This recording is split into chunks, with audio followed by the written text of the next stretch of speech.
हाय दोस्तों, Ranjan arts classes में आपका स्वागत है।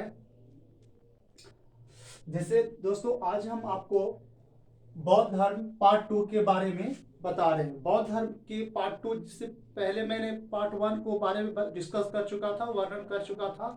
अब इसके बाद मैं बौद्ध धर्म के पार्ट 2 के बारे में वर्णन कर रहे हैं। जैसे मैं यहाँ पर महात्मा बुद्ध द्वारा कितनी बौद्ध संगीतियों का आयोजन किया गया था उसके बारे में पारा पारी से हम इसके बारे में आपको बता रहे हैं। जैसे मैं यहाँ पर क्रम है, वर्ष है, स्थान है, राजा, अध्यक्ष और मुख्य बिंदु, ये सब किसके किसके काल में आपका बौद्ध संगीति का आयोजन किया गया था उसके बारे में बता रहे हैं। जैसे फर्स्ट में बोला रहा था कि वर्ष 483 बीसी में, 483 बीसी में जब महात्मा बुद्ध की ज्ञान की प्राप्ति हुई थी, उसे 483 बीसी के बाद में जो स्थान था राजगिरी, उस समय इसके राजगिरी जो मगध का राजधानी हुआ करती थी। इसके जब प्रथम बौद्ध संगीति का आयोजन हुआ था 483 ईसा पूर्व में, उस समय इसके राजा थे अजातशत्रु और इसके अध्यक्षता किए थे महाकाश्यप ने।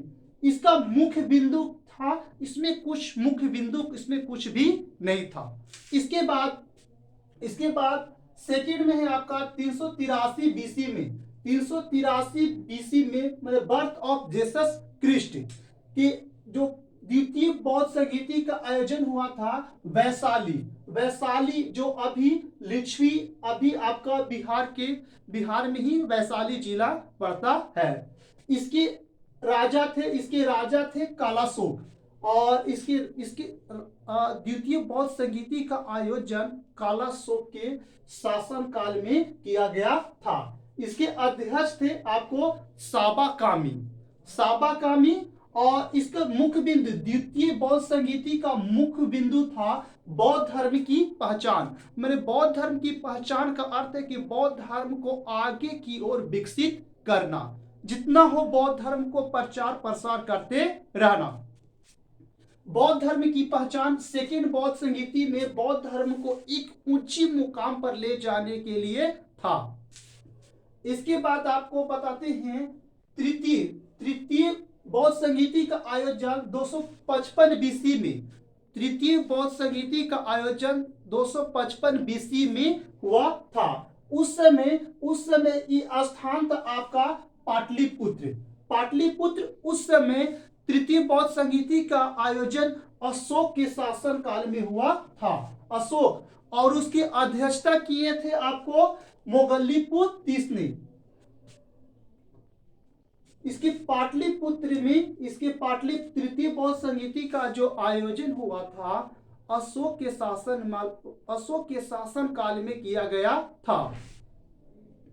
इसमें कहा जाता है मुख्य बिंदु था अधिपिटक का संकलन। इसको हमें तृतीय बौद्ध संगीति में अशोक के शासन काल में किया गया था। इसको मुख्य जो बिंदु था अधिपिटक का संकलन। इसमें अधिपिटक क्या होता है इसको पारापारी से हम समझाएंगे।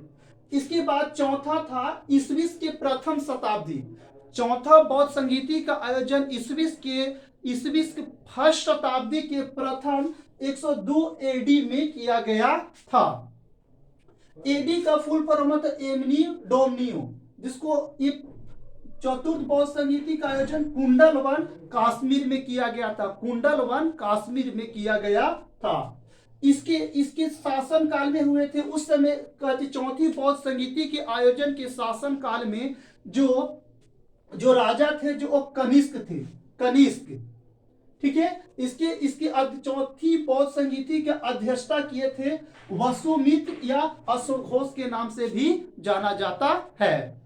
उसके बाद आपका इसका मुख्य बिंदु चतुर्थ बौद्ध संगीति का मुख्य बिंदु था बौद्ध धर्म। कह रहा है इसको में बौद्ध धर्म का विभाजन महायान और हीनयान संप्रदाय दो भागों में हो चुका था।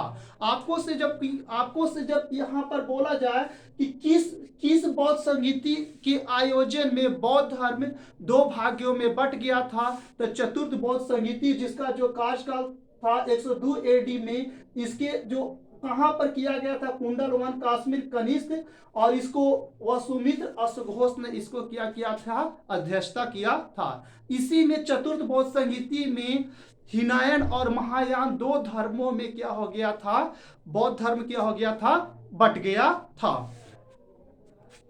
देखिए चतुर्थ बौद्ध संहिता में बौद्ध धर्म करा कि चतुर्थ बौद्ध संहिता में बौद्ध धर्म दो भाग्यों में बट गया था। इसके इसलिए जो बटा था, एक का नाम था हीनयान और दूसरे का नाम था आपका महायान। हीनयान क्या है, बौद्ध धर्म में हीनयान क्या है और महायान क्या है, इसके बारे में हम आपको वर्णन कर रहे हैं।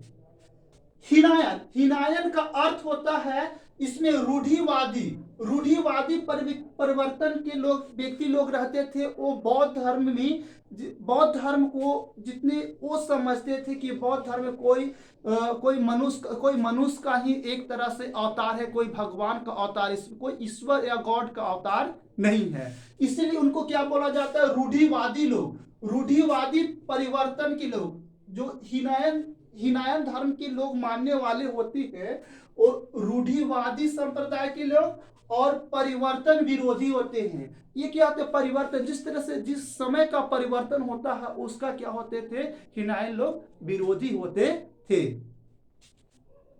इसके बाद महायान शाखाएं में जो होती हैं, इसमें परिवर्तन समर्थक। हाँ, महायान शाखाएं में लोग परिवर्तन की भावना से देखा जाता था। जितने भी बौद्ध भिक्षु होते थे वो महायान संप्रदाय को पूजते हैं। जैसे में आपका बोध गया का आपका जो बौद्धि मंदिर है वो महायान शाखा से है। कौन शाखा से है, महायान शाखा से है। महायान शाखा में मूर्ति पूजा को पूरी तरह से इसको में करते थे। इसके बाद हीनयान महाशाखा में बोला गया है कि बुद्ध महापुरुष लेकिन देवता नहीं। हीनयान संप्रदाय में बोला गया है कि बुद्ध महापुरुष है लेकिन देवता नहीं है।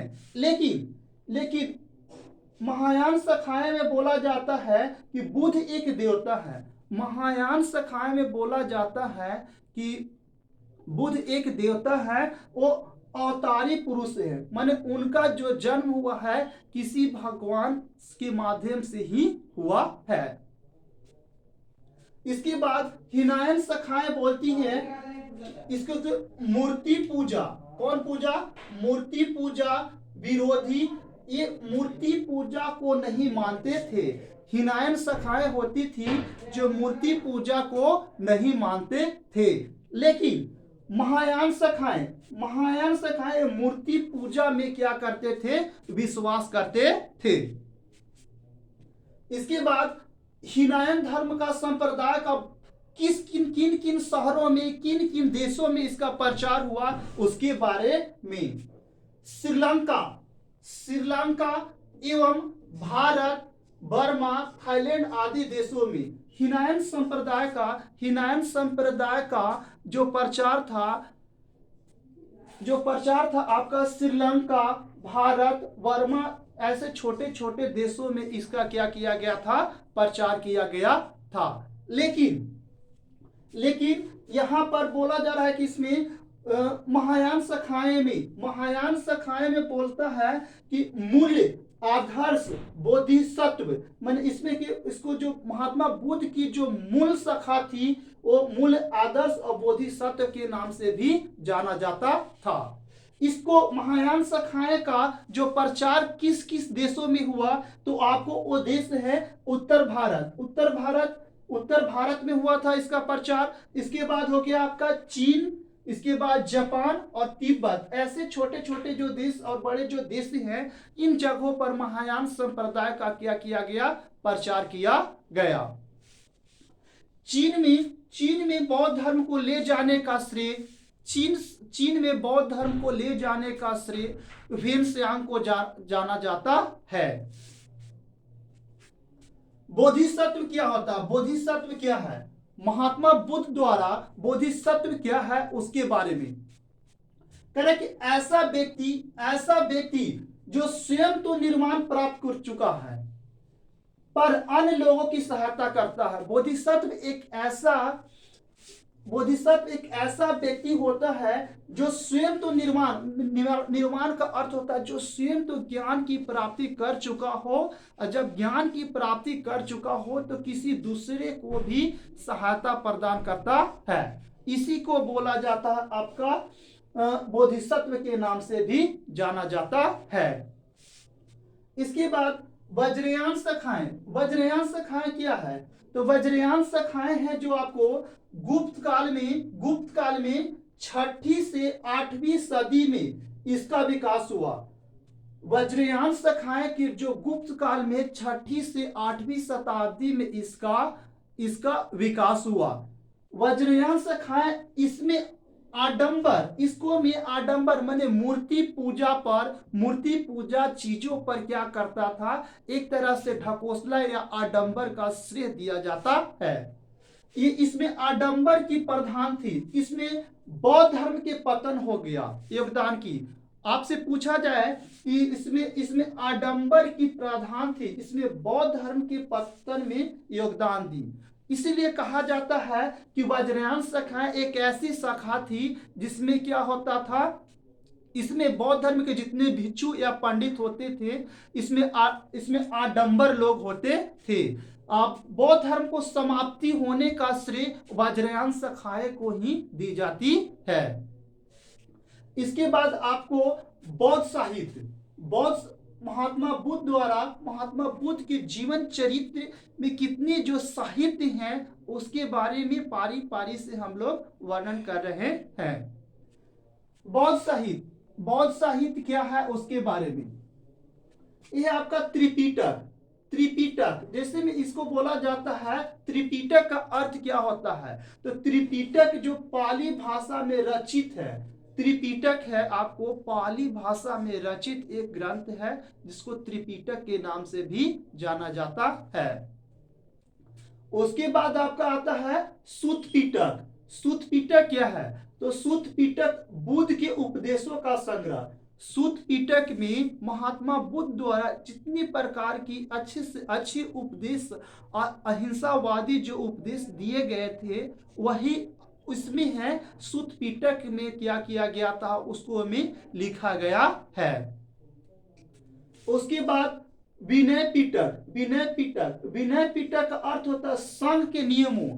जैसे महात्मा बुद्ध के द्वारा बुद्ध हम संघ में जितने प्रकार के जो नियम बनाए गए थे उसको में विनय पिटक में संकलित किया गया है। इसके बाद चलते हैं अधीन पिटक क्या है? तो अधीन पिटक का अर्थ होता है बुद्ध के दार्शनिक विचारों का संकलन इसको में अधिपिटक पुस्तक में किया गया है। उसके बाद जातक कथाएं हमको ये निश्चित करती है कि महात्मा बुद्ध का पूर्व जन्मों की कहानी इसमें वर्णित है। जातक कथाएं में महात्मा बुद्ध की पूर्णतः जो पूर्व जन्म की जो कथा है इसमें वर्णन किया गया है। इसके बाद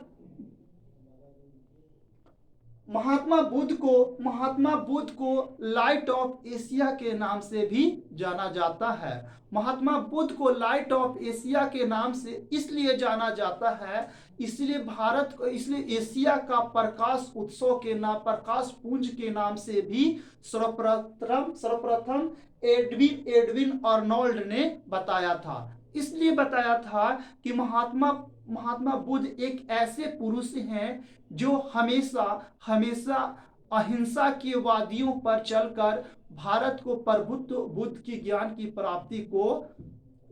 की प्राप्ति को आगे की ओर बढ़ाया था। इसीलिए